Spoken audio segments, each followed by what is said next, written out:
সবচেয়ে বোকা ব্যক্তি কে? জানার আগে চ্যানেলটি সাবস্ক্রাইব করুন। রাসূল করিম সাল্লাল্লাহু আলাইহি ওয়াসাল্লাম সাহাবাইদেরকে জিজ্ঞেস করছিলেন, সবচেয়ে বুদ্ধিমান কে? সাহাবায়ে কেরাম বললেন, যিনি ভালো বুদ্ধি ব্যবহার করেন।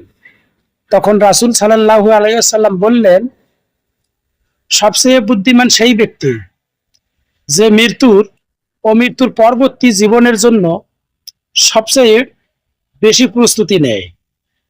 ইবনে মাজাহ 4259।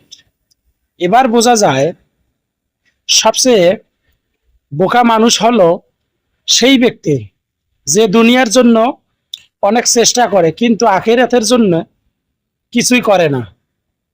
তাই নয় কি? স্বয়ং বিচার করুন। আল্লাহ হাফেজ।